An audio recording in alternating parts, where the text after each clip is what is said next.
பிரித்தானியாவில் இந்த ஆண்டில் ஏற்பட்டுள்ள மூன்றாவது கடுமையான வெப்ப அலை காரணமாக நீர் விநியோகம் பெரும் நெருக்கடியை சந்தித்துள்ள நிலையில் அதன் பயன்பாடுகளுக்கு தடை விதிக்கப்பட்டுள்ளது. லண்டன் மற்றும் அதன் சுற்றுவட்டார பகுதிகளில் வாழும் மக்களுக்கு அஃபினிட்டி வாட்டர் நிறுவனம் அவசர அறிவித்தல் ஒன்றை விடுத்துள்ளது. எதிர்வரும் 17ஆம் தேதி வெள்ளிக்கிழமை அதிகாலை 12:01 முதல் அமலுக்கு வரும் வகையில் ஹோஸ் பைப் எனப்படும் நீர்க்குழாய்களை பயன்படுத்துவதற்கு தற்காலிக தடை விதிக்கப்பட்டுள்ளது. இந்த தடை உத்தரவானது ஹாரோவின் அனைத்து எல்லைகளுக்குள்ளும் வாழும் மக்களை பாதிப்பதுடன் பெட்ஃபோர்ட்ஷையர், பேக்ஷையர் மற்றும் பக்கிங்ஹாம்ஷையர், எசெக்ஸ், ஹெட்ஃபோர்ட்ஷையர், சரே மற்றும் லண்டனின் ஏனைய பல பகுதிகளுக்கும் பொருந்தும் என அறிவிக்கப்பட்டுள்ளது. இங்கிலாந்தில் பதிவான வரலாற்றிலேயே மிக கடுமையான வெப்பம் நிலவிய ஜூன் மாதத்தை தொடர்ந்து இந்த நடவடிக்கை எடுக்கப்பட்டுள்ளது.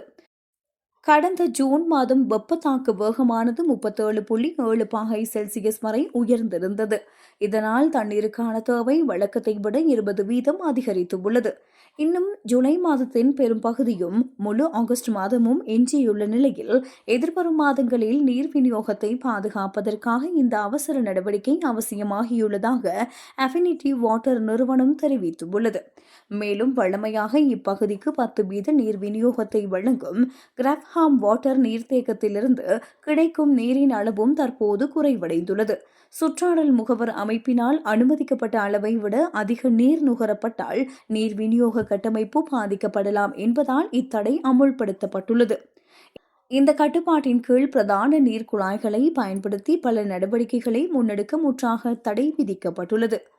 வீட்டுத் தோட்டங்கள் மற்றும் புல்வெளிகளுக்கு நீர் பாய்ச்சுதல், சொந்த வாகனங்களை கழுவுதல், வீட்டின் வெளிப்பகுதிகள், முற்றங்கள், எண்ணல்கள் மற்றும் பாதைகளை கழுவி சுத்தப்படுத்துதல், வீடுகளில் உள்ள பெரிய மற்றும் சிறிய நீச்சல் தடாகங்களை நிரப்புதல் ஆகியவற்றுக்கு தடை விதிக்கப்பட்டுள்ளது. இந்த தடை அடுத்த வாரம் வெள்ளிக்கிழமை முதல் அதிகாரப்பூர்வமாக தொடங்கினாலும் தற்போதிலிருந்தே நீர்க்குழாய்களின் பயன்பாட்டை தவிர்த்து தண்ணீரை சேமிக்குமாறு பொதுமக்களிடம் கோரப்பட்டுள்ளது.